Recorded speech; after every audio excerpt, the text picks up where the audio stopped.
got the Telegraph now, and a school has denied accusations that it gives litter trays to pupils who identify as cats. Have they just been telling them to go in the next door neighbour's flower beds, Nick?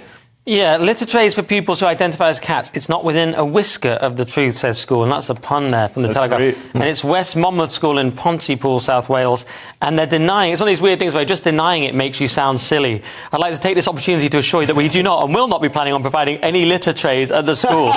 Whilst we are an inclusive and welcoming school, we do not make any provision for any pupils who might identify as an animal of any kind. So someone's forced them into this absurd kind of statement. But it's because of social media, and it seems to be pretty much a prank as far as I can tell. But you can see why it happened, because you had Rye College with that famous thing, the person identifying as a cat. We've had a school where a kid wanted to be addressed as a dinosaur, doesn't say which, and one wanted to be a horse, one wanted to be the moon. So you can see why it's happened in this absurd world. But it does seem to be a bit of a prank, this one. And it's part of this whole pronoun thing where you can identify as whatever you want, and people have to recognise and use your pronouns, and you have them written on a little label. Could you identify as the litter tray itself if you had low self-esteem? I think then you'd be illiterate. Yeah, nice. But I mean, it sounds, it's probably not true, right, Nick? Right. Nick said, but it sounds like it could be true. That's how crazy the world is. Well, I think the identifying as cats and moons and horses, that's all true. But the school providing a litter tray, they just haven't provided adequate facilities. That's the problem. I'd be amazed if they could provide a working pencil. I like the way they said, whilst we are an inclusive and welcoming school,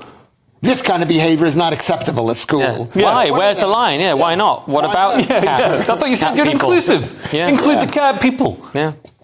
Okay. This is why they don't know what Remembrance Day is, by the way, because they're all cats. Their heads full of cat litter.